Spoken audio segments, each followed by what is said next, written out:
뭔가 일이 터졌을 거 아니에요.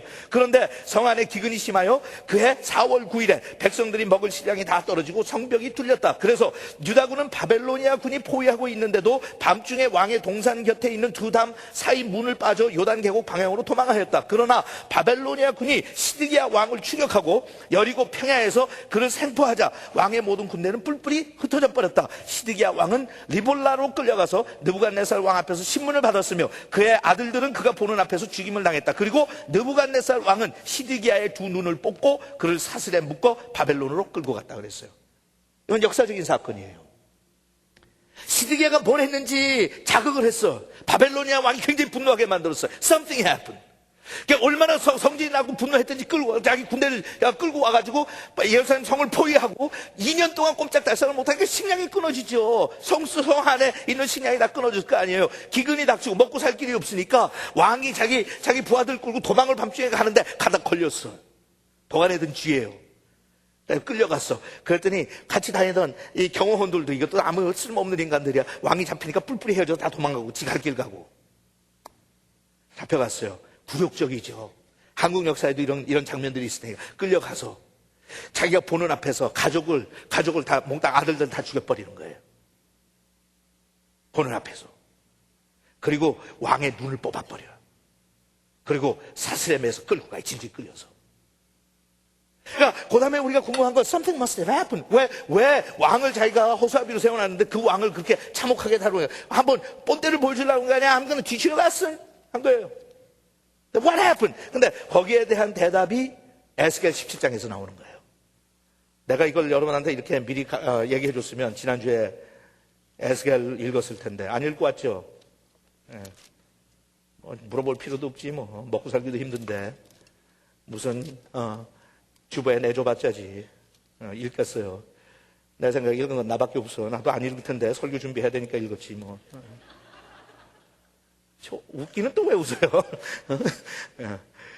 대리 만족이 좀 됩니까? 그렇게 하면? 근데 그 사이에 일어났던 일을 17장에서 하나님께서 설명을 하세요. 그 앞에 독수리 2마리하고 그 다음에 포도나무에 대한 비유가 나오는데 그건 여러분들이 나중에 가서 읽어보시면 그 비유에 대한 설명을 주시는데 그 설명 that's what happened 하는 거 우리가 알게 돼요. 자, 에스겔 17장 11절로 가겠어요. 여호와께서 또 나에게 말씀하셨다. 너는 이 거역하는 백성들에게 이 비유가 무엇을 뜻한지 아느냐고 물어본 후에 나 여호와의 말을 이렇게 전하라 그랬어요. Do you understand? 좀 전에 이제 그 포도나무와 두 독수리에 대한 비유를 이야기를 한 다음에 Do you understand what I just said? 하고 에스겔한테 물어보라고 그래요. 이해했느냐고. 그럼 백성들이 뭘 이해하겠어요? 이해는 못하죠. 우리처럼 다 하고 있을까? 설명해 주세요. 그때 이제 백성들에게 설명해 주라는 게 이게 무슨 뜻인지. 거기에 보면 그 당시 있었던 사건들을 하나님께서 해석해 주세요. 하나님의 차원에서 하는 해석이에요. 세상적인 해석이 아니라 세상적인 역사는 이미 이게 다 일어났는데 This is the way I look at it. 하나님께서 그러는데 This is the way I look at it. My perspective. 하나님 차원에서 보는 거예요. 하나님 차원에서. 자, 설명하십니다. 12절이에요. 바벨로니아 왕이 예루살렘으로 가서 왕과 그의 신하들을 바벨로니아로 끌고 가서 왕족 중에 하나를 뽑아. 다 여기까지 우리가 좀 전에 봤죠? 시드기야를 세웠잖아요. 하나를 뽑아 그와 계약을 맺고 자기에게 충성할 것을 맹세하게 하였다. 그러니까 호수아비를 세우면서 그랬어요. 너 나한테 충성해. 그것만 하면 너의 인생을 내가 보장해 줄 테니까. Just listen and obey what I say. 바벨로니아 느부갓네살이 그렇게 하고 시드기야를 세운 거예요. 예.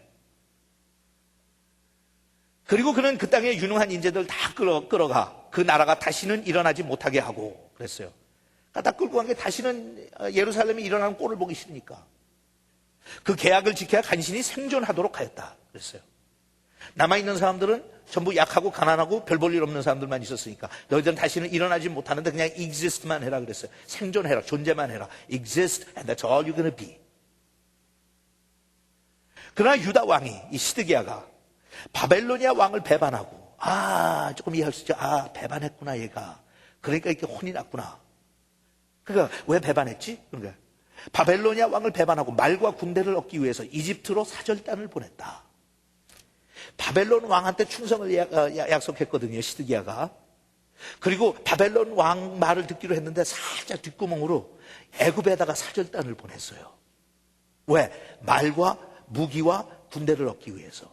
왜냐하면 그 당시에 애굽은 역시 바벨로니아하고 맞먹을 수는 없지만 그래도 강력한 군사력을 가지고 있었고 국력을 가지고 있었던 나라거든요. 그래서 꾀를 부린 거예요. 바벨론한테 이렇게 짓밟혔지만 Let's let them fight.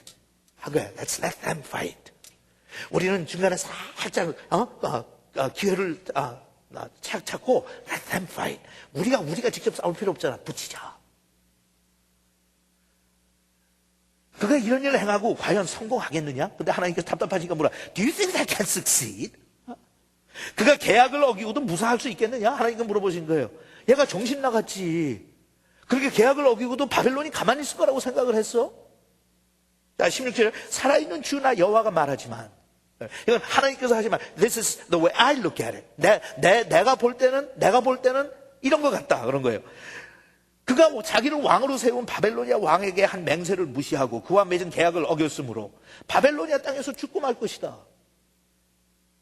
적군이 많은 생명을 죽이려고 토성을 쌓고 흉벽을 세우는 그런 전쟁에서는 아무리 막강한 군대를 가진 이집트 왕이라 할지라도 그를 도와주지 못할 것이다. 이집트 왕이라 할지라도 그를 도와주지 못할 것이다. 이게 역사적으로 이미 증명된 거죠. 하지만 굉장히 이게 우리한테는 중요한 하나님의 도전이에요. 도와주지 못할 것이다. 도와주지 못할 것이다. 여러분 한번 따라하세요. 도와주지 못할 것이다. 도와주질 못해요. 그런데 세상적인 차원에서 세상적인 관점을 놓고 볼 때는 우리는 자꾸 주변에 막강한 힘이 있는 사람들을 의지하려고 그래. 물론 이런 경제적인 지금 불황이 꼭 영적인 문제만은 아니에요. 하지만 우리 믿는 사람들한테는 영적인 문제예요. 돈의 문제가 아니에요. 영적인 문제지. 우리 주변에 상당히 많은 문제들이 생길 때 그것은 그냥 하나님을 알지 못하는 사람들은 자연적인 일이고 인간적인 눈으로 그걸 해석을 해요. 노무현 대통령이 죽었다, 자살했다, 가슴 아프다, 안 된 일이다, 누가 이렇게 만들었냐, 뒤집어 엎자. 이건 인간적인 반응이에요. 우리 영적인 반응을 보이는 사람들은 노무현 대통령이 죽었다는 게 무슨 뜻이냐? What does it mean to us? Spiritually, what does it mean? 하나님께서 나한테 어떤 영적인 지금 인사이트를 주시냐, 통찰력을 주시냐, 어떻게 내가 이 일을 해석을 해야 되냐? 나도 그렇게 될 수 있다는 거냐? 아니면 내가 기도를 하지 않았기 때문에 노무현 대통령이 그렇게 됐다는 거냐? 도대체 우리 교회한테 하나님께서 무슨 경각심을 줘요? What is he telling the church? 여러분 교회 안 다니는 사람들은 신문 읽으면 언론에서 사설을 통해서 다 해석해 줘요. 그게 무슨 뜻이고 무슨 의미인지.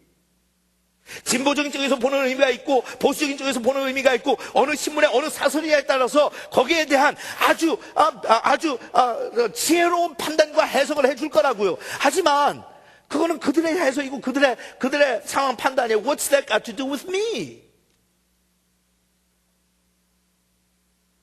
그러니까 시대적인 통찰력을 가지려면 왜 한국의 전직 대통령이 그렇게 투신 자살해서 죽어야만 하고 왜 그렇게 환상적인 국민들의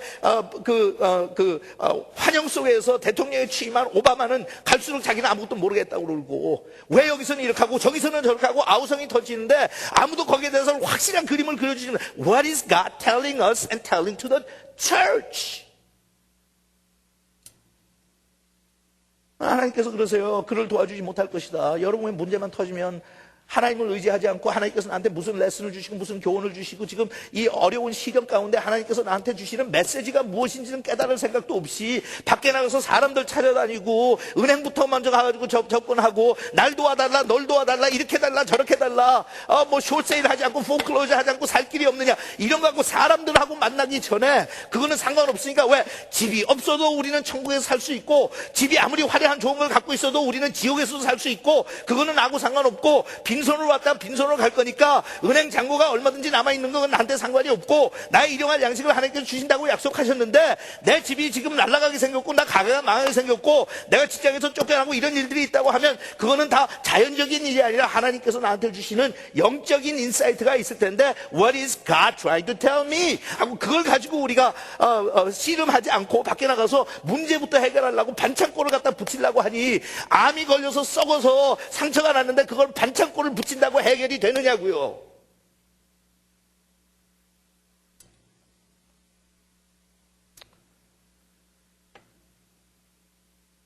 도대체 여러분 전직 대통령이 자살한 나라가 전 세계에 몇 개나 있어요. Why is it happening to us? 왜 한국 국민들은 그렇게 자살률이 높은 거예요? 교회가 그렇게 많다고 하고